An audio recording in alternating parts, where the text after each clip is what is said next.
Everyone, if you're just getting on here, I'm ready to go live with today's stream and got a couple of really interesting things to cover. So hopefully you will stay on. We'll talk about what is going on with voting rights. So for the first time in a long time, we heard the Senate talking about voting rights and how does that impact Texas. I'll go a little bit over that. Build Back Better seems to be in jeopardy of not passing, and I will bring you the latest on that. I have an interesting update on a lot of workers out in California that make cakes for Baskin Robbins and Baskin Robbins and other areas, and then I'll give you an update on the Kellogg strike. And of course, we will talk about student loans because they are about to go back up where they would become due starting February 1st of 2022.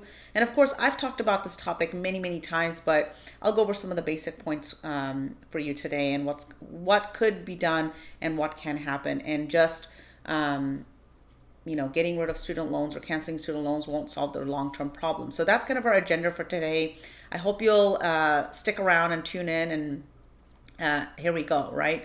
So before I get to voting rights and talking about how it impacts Texas, I want to give you a quick update on raising the debt ceiling. This is a really non-news, but the reason it's news is because they allowed the debt ceiling to be increased by a 50 vote or a 51 vote margin in the Senate, basically eliminating the filibuster so they could raise the debt limit. And so the GOP could run on the fact that Democrats raised the debt limit and they could kind of point fingers. But what doesn't make sense about all of this, obviously, is that what they're really trying to do is pay bills that are due. That's money that's already been spent. Majority of this money was actually spent under the Trump administration.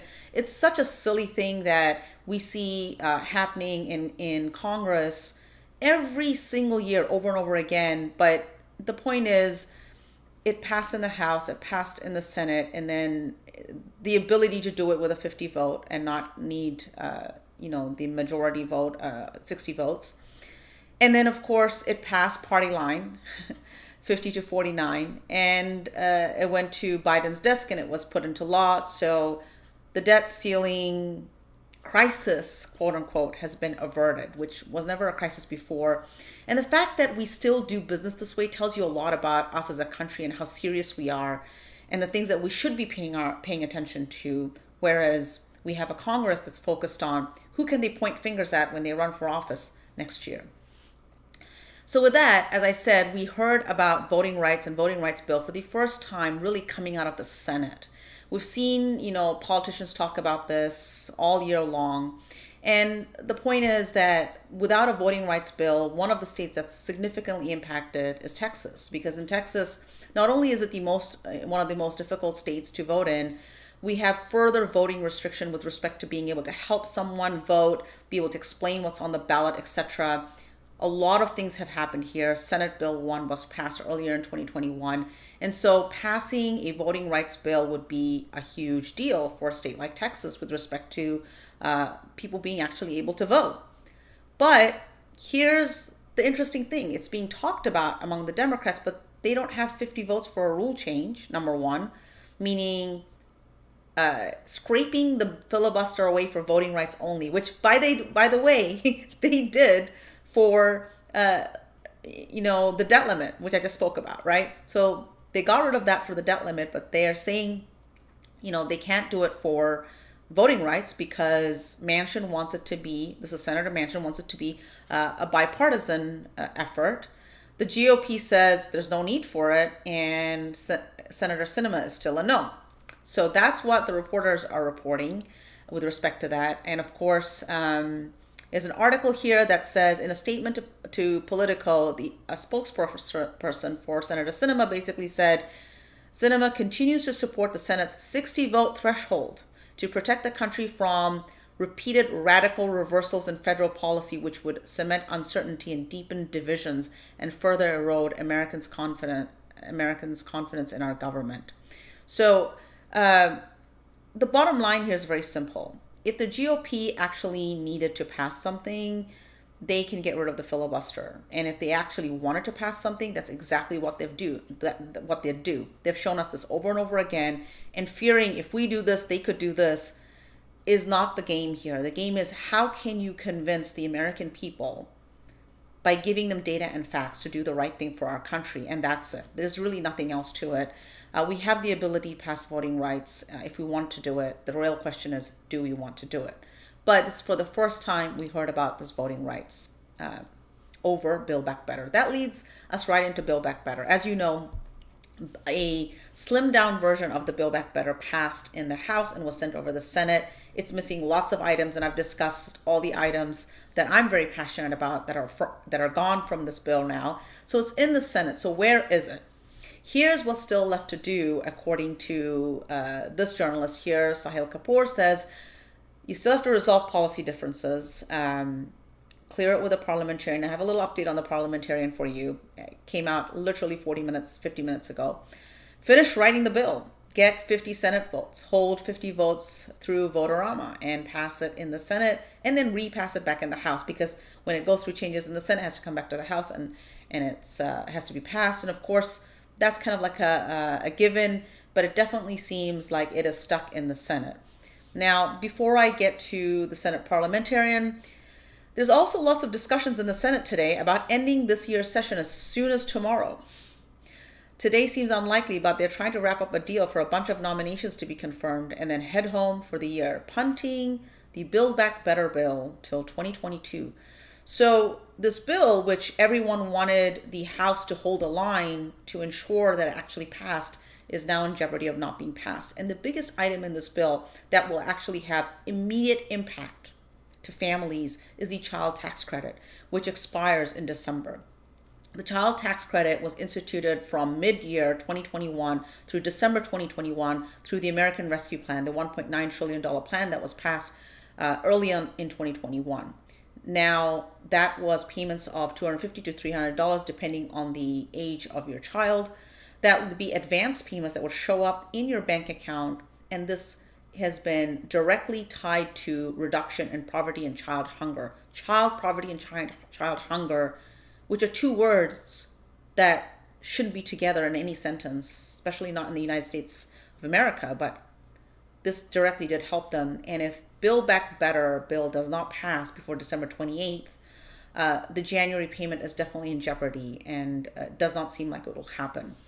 The point here is this, that we literally gave tens of billions of dollars to major corporations in terms of the Paycheck Protection Program, the PPP.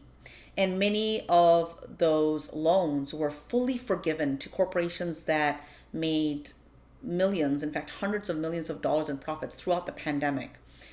And they were forgiven completely, yet child tax credit, which directly impacts child hunger, is now in jeopardy because we are unable to pass the BBB in the Senate. That's the status right now. I said I'd give you an update on the parliamentarian and what PBS's Lisa Desjardins is reporting. Literally 40 minutes ago, she tweeted out that immigration reform is out.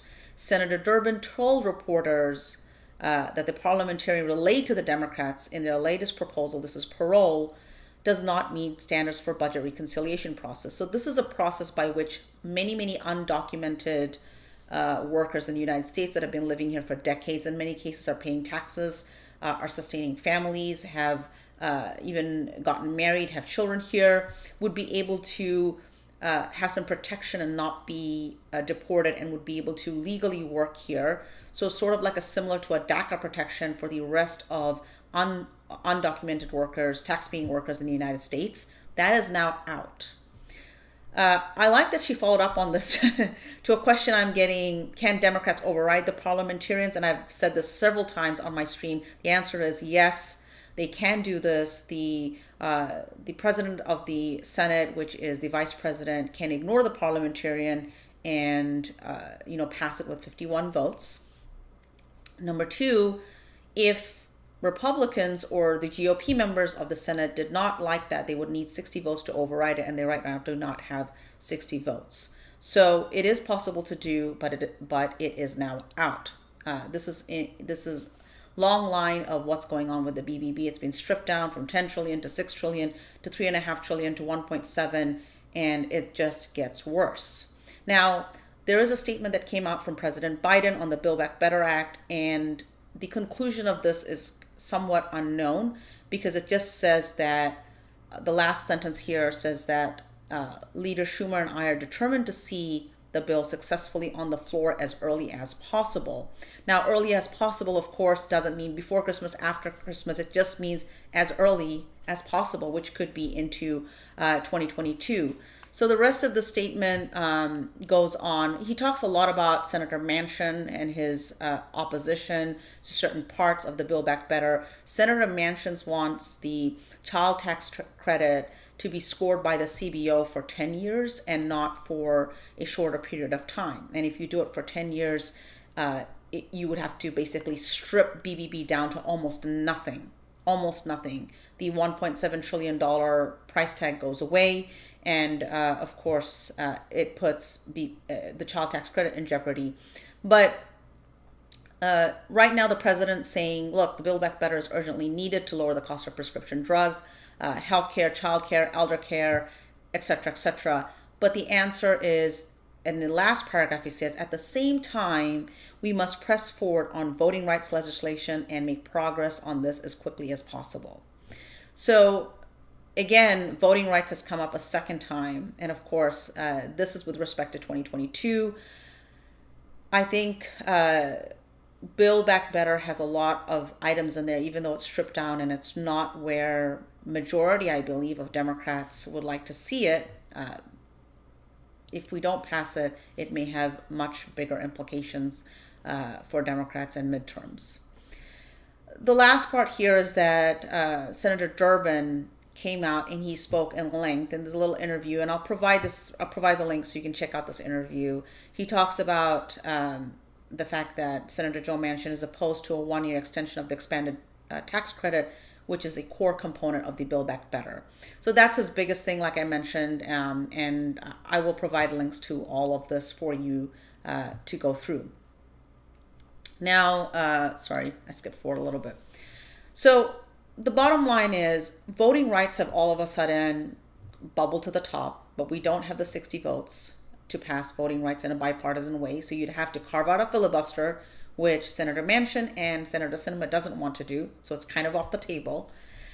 So it remains to be seen. How would you even pass something for voting rights? Number one. Number two, Build Back Better seems to be taking the backseat to voting rights. But the problem there is not so much that, it is that the price tag, the 1.75 trillion and what's in there seems to be in jeopardy of being stripped down much, much further than we had ever anticipated. And of course, it may not pass in 2022 at all. So that's where we are right now with all of that story. Now, I wanted to bring you some good news and some bad news mixed together with workers' rights in the United States. One of the things that, I campaigned on both when I ran last time in 2020 and continue to campaign on is that all the wealth in the United States and our country is created by working people. They get up in the morning, they go to work, they create products, services, and value for this country, which creates an immense amount of wealth for corporations in this country. However, majority of workers in the bottom 50% of the United States in terms of income have been left behind, and income inequality is at a breaking point in our country right now because over the past year, many bills have been passed to address the pandemic, but the majority of that money has gone to the ultra wealthy. We're not even talking about the top 10%. We're really talking about a handful of people, the top 1%, the top 0.1%. Trillions of dollars have been pumped into the ultra wealthy in our country, while working people still struggle to put basic things like food on the table, pay rent, be able to live where they work, be able to pay a mortgage. I say this over and over again. Austin, Texas is now one of the most expensive places to live in outside of the major, cities in California. It is the 11th largest city, and it is continually pushing out retirees and young people from being able to afford to buy a brand new home, and retirees on fixed incomes are unable to pay real estate taxes on homes that they have fully paid off. That's what's happening. And this is going to create a huge problem in our country that will cause our economy to come to a breaking point, and we're almost there. One of the stories I want to bring to you is that there are many Latino workers, Hispanic workers that right now have been on strike for about a month. This is in California. And they're seeking barely a $1 raise and better working conditions. And there's a 6-minute video here that I want to share with you, which I won't play for you, but I will share the link with you. I've shared it on my YouTube. I've retweeted it on, I'll be sharing it on my YouTube, and I've retweeted it on my Twitter. So I want you to take the time and just watch that 5 to 6 minute video. This is a really, really important video. And instead of playing it, I'd like you to watch it on your own. These are women that make cakes for Baskin-Robbins. They're sold in Walmart. They're also sold under the brand of John Donnier and Red Robin Cakes. They're also sold in places like Safeway. If you watch the video, some of the things in there are really difficult to listen to. One of the ladies says her shift starts at 5 a.m. and she gets up at 1:30. And she says it's common for them to come to her at 1:25 p.m. and say, you need to stay and continue to work. They get only 3 sick days a year, and they're penalized for being even slightly late or not doing overtime when they're asked to, or not given any time off even to get health care. This is the state of our country today, where we are treating workers as if they are not human. They ice 13 cakes a minute and are on their feet for hours and hours and hours. They have arthritis. They have majority of various kinds of health issues from working these horrible hours, where they don't even have basic conditions. And this is happening in the United States. We're not talking about China here, guys. We're not talking about overseas in a foreign country. We're talking about right here in the United States, women that are working for very, very low wages and are seeking just $1 raise. And for a month, these companies that work under various brands and supply cakes to all of these different brands and stores, Baskin-Robbins, Walmart, Safeway, etc., under various different brands, are not able to negotiate a 50-cent raise. They're giving them a 50-cent raise and refusing to give them a $1 raise per hour. That is the state of our country today. And this is something that every single one of us, whether you work in a blue-collar job, a white-collar job, or any collar job, remember, you get up in the morning, you work, you create value for this country. Even if you have a 6-figure salary job, there's no difference between you as a working person and somebody else who's also trying to work and feed their family and put a roof over their, family, to be able to pay their rent, to pay their mortgage, to be able to live where they work and not have to commute 2-3 hours daily just to be able to work, to be able to feed their family and raise a family. Every single one of us who work for a living must stand with workers in our country. This is our obligation to our country and to our people. And this is a gross mismanagement of human rights and worker rights. This is a gross negligence of corporations, and it cannot continue in our country any longer. I do have a little bit of good news on the Kellogg Strike. Now, the Kellogg Strike had about 1,400 workers who had worked through the entire pandemic, remember, feeding all of America. And they were told that they would be replaced with new workers and some of their jobs would be shipped to Mexico.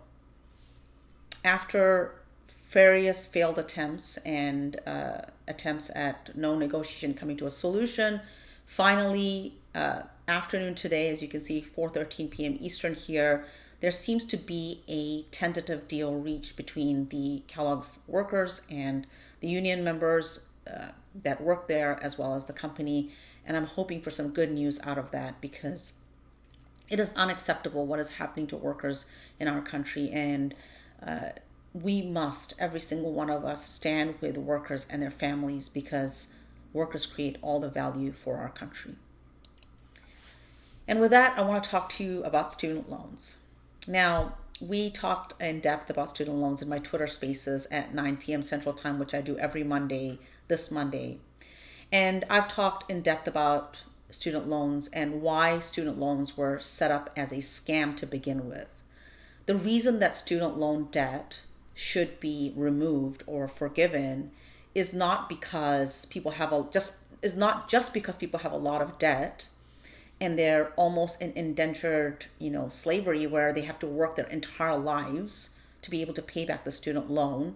And just to give you an example, this is not just a young person, young family problem where you have such mortgage-sized student loans that you're unable to actually go out and get a mortgage to purchase a home, for example. This problem is a problem among a lot of older people too, people well into their 50s, some into their 60s, that spend maybe tens of thousands of dollars going to get a college degree, many of them not having finished a college degree for whatever happened in their life, maybe a tragedy, but they still have major student loans. And even after they have paid off their entire principal for their student loan, so let's say they took a loan of $30,000 and they have now over a decade or two have now paid more than 30,000. Some have paid 50, 70,000, but they still owe another 70, 80,000 because of interest that has accrued and accrued and accrued. So just taking the student loan and wiping it away doesn't solve the root of the problem, which is the cost of education over the last several decades, over the last 3, 4, 5 decades. The cost of education has grown 3,000%. And you have to wonder because college professors' salaries have not shot up into millions of dollars. They're not taking down colleges and bulldozing them down to the ground and rebuilding them from scratch every single year. If you think about it, technology has made it much easier for us to communicate, learn, get content online, to be able to look at textbooks. Yet, when we go out and buy a textbook, they have a code on them. And every single year, you have to go buy a brand new textbook for that code. And that money is not going to university professors who are writing these books. You don't see university professors who are, multimillionaires, 10 millionaires, 20 millionaires, 100 millionaires. But you do see the cost of education continue to go up into hundreds of thousands of dollars. And while we saddle our students, our children, with mortgage-size student loans, other countries are investing in their next generation. And that is one of the biggest tragedies, American tragedies, that we can see unfolding in front of us.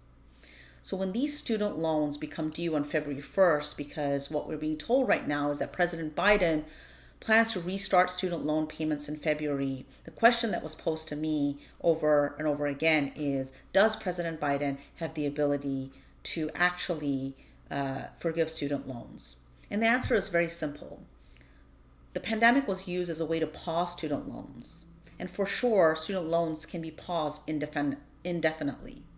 And the reason that student loans should be paused is because they were set up in a way to be predatory in nature, signing up teenagers to thousands and thousands and tens of thousands and hundreds of thousands of dollars worth of student loans to get an education, which they can never pay back, even if they work full-time for their entire life, is predatory. There's no reason why education and the cost of education should go up and up and up when there are example after example after example that education can be brought to every single person, not just in this country, but across this world, for minimal cost. The cost of education should come down to nothing. And that has been illustrated by various organizations, including, MIT's Open University that's available. So it can be done, and we need to do it because it's important. Student loans are like death and taxes. And what do I mean by that? Your income can be garnished in 2 different ways in the United States. 1, for taxes, and 2, for child support. And the third one is student loans. You cannot ever file bankruptcy because of student loans, but but you can file bankruptcy for almost everything else. So student loans joins child support and tax payments, the third item where your wages can be garnished. You can never file bankruptcy. And this is the reason why student loans should be forgiven. Not because you just took a loan, but because you took a loan for education that never should have cost that much to begin with. The inflated price of education is ridiculous. And even if you took away every single dollar of the $1.8 trillion of student loan debt that's out there right now, we're still not thinking of our next generation that's applying to colleges right now. They will have to take student loans, and the cycle continues. So we must lower the cost of education. We must invest in our next generation because it is the best way and the highest return on investment that we can get from anything that we can invest in. So with that, I want to conclude today's stream. I want to thank you for joining. I hope you've enjoyed it.